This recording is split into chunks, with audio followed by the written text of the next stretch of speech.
ഇത് കൊടുക്കാൻ തോന്നിയ അല്ലെങ്കിൽ ഇത് തന്ന ആരെങ്കിലും ഉണ്ടോ? ഈ അടുത്ത് റോസ് കിട്ടിയ ഞാൻ പറയാം. എന്റെ ബർത്ത്ഡേക്ക് എനിക്ക് ഒരുപാട് ഫ്രണ്ട്സ് എല്ലാവരും കുറെ പേര് റോസ് തന്നിരുന്നു. എനിക്ക് പ്രണയാർദ്രമായി ഇത് തന്ന ആരെങ്കിലും ഉണ്ടോ? കൊടുത്ത ആരെങ്കിലും ഉണ്ടോ? പ്രണയാർദ്രമായി ഇത് ഞാൻ ഒരാൾക്കേ കൊടുത്തിട്ടുള്ളൂ. അതാർക്കായിരുന്നു? സ്കൂളിൽ പഠിക്കുന്ന സമയത്ത് ഒരു പയ്യന്. അപ്പം ഇങ്ങോട്ട് സ്വീകരിച്ചോ അതോ ആ വഴിക്ക് പോയോ? പിന്നെ സ്വീകരിക്കാണ്ട് സ്വീകരിച്ചു. നമ്മൾ സ്വീകരിക്കില്ലെന്ന് അറിഞ്ഞിട്ടല്ലേ കൊടുക്കുള്ളൂ. അല്ലാതെ നമ്മൾ റിസ്ക് എടുക്കാൻ നിൽക്കുന്നത്. എന്നിട്ട് എന്ത് സംഭവിച്ചു? ആ പ്രണയബന്ധം നന്നായിട്ട് പോയി കുറെ കാര്യം. എന്ത് സംഭവിച്ചു? നിങ്ങൾ മ്യൂച്വലി ഞങ്ങൾ പിരിഞ്ഞു. ഇത് വെച്ച് തരാൻ ആരെങ്കിലും ഉണ്ടായിട്ടുണ്ടോ? ആരെങ്കിലും തലയിൽ വെച്ച് തന്നിട്ടുണ്ടോ? ഇന്ന് ഞാൻ ഇവിടെ നിന്ന് പോകുമ്പോഴേക്കും പ്രിയനെ ഒരു വഴിക്കാകും. മുല്ലപ്പൂ അമ്മ ഒന്നും ഏക്കണില്ല കേട്ടോ. ഒത്തില്ല, ഒന്നും ഏക്കുന്നില്ല. അമ്മ വെച്ച് തന്നിട്ടുണ്ട്, അല്ലാതെ വേറെ ആരും വെച്ച് തന്നിട്ടില്ല എന്റെ തലയിൽ.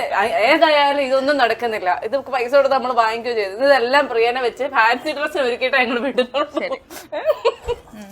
ഓക്കെ, ഇതുപോലെ ആരെങ്കിലും വെള്ളം കുടിപ്പിച്ച സന്ദർഭങ്ങളുണ്ടോ? ഇപ്പൊ വീണ എന്നെ വെള്ളം കുടിപ്പിച്ചോണ്ടിരിക്കും. പക്ഷെ എനിക്ക് തോന്നുന്നത് നേരെ തിരിച്ചാണ്. ഞാൻ വെള്ളം കുടിച്ചോണ്ടിരിക്കുക. എന്ത് ചോദിച്ചാലും ഇങ്ങനത്തെ മറുപടികൾ മാത്രമേ തരുന്നുള്ളൂ. ഇഷ്ടായി. നമ്മുടെ വിനീത് ശ്രീനിവാസൻ ഹൃദയത്തിലൂടെ പൊട്ടിനെ ഭയങ്കരമായിട്ട് അങ്ങ് സ്നേഹിച്ചായിരുന്നു. വീണ അതൊന്നും വെപ്പിക്കല്ലേട്ടോ. എന്നാ മേടിക്കുമ്പോ ഒരു ചെറിയ സൈസ് സാധനം മേടിച്ചോടെ. ഇതൊരുമാതിരി ഇതിലും ചെറുത് ഞങ്ങൾക്ക് കിട്ടിയില്ല. അതുകൊണ്ടാ ഇത്. മോളെ, പൊട്ട് വെച്ച് ആരെങ്കിലും കാണാൻ പോയിട്ടുണ്ടോ? പൊട്ട് വെച്ച് ആരെയും കാണാൻ പോയില്ല. അതായത് ഇങ്ങനെ ഭയങ്കര സ്നേഹം. നമ്മള് ആ സിനിമ പറഞ്ഞ പോലെ.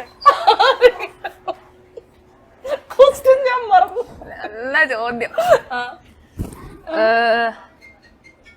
ഏതോ പൊട്ട് വെച്ചിട്ട് ആരെയും കാണാൻ പോയിട്ടോ?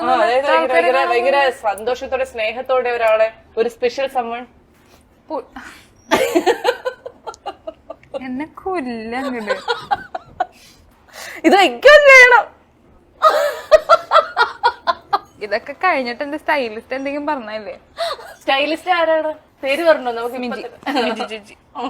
വിജി ചേച്ചി എന്നോട് ക്ഷമിക്കണം. വിജി ചേച്ചി എന്നോട് ക്ഷമിക്കണം. എന്നിൽ ഉറങ്ങി കിടന്ന മറ്റൊരു സ്റ്റൈലിസ്റ്റ് ആണ് ഈ കാണുന്നത്. നല്ല സുന്ദരിയായിട്ടുണ്ടടാ. നന്ദി. ആ കണ്ണട കൂടെ വെക്കാം. അപ്പൊ അടിപൊളിയാ. ഇവിടെ വിഷം കെട്ടിക്കാണല്ലേ? അതും ആ കണ്ണടയും കൂടെ ഒന്ന് വെക്കോ? പൊട്ടൊക്കെ കാണാം. ഇനി മുല്ലപ്പൂ കൂടെ വെച്ച്. അപ്പൊ നമ്മുടെ ഇന്റർവ്യൂ ഇവിടെ സക്സസ്ഫുൾ ആയി തീർന്നിരിക്കുന്നു. ഇത് കഴിഞ്ഞ പ്രിയനെ എവിടെയും കാണുന്നതായിരിക്കില്ല. പ്രിയ കാണാൻ നല്ല സുന്ദരിയായിട്ടുണ്ട്. അറിയാം. ഈ പൂവും കൂടെ ഒന്ന് മേടിക്കോ? സ്റ്റൈലിസ്റ്റ് വീണ.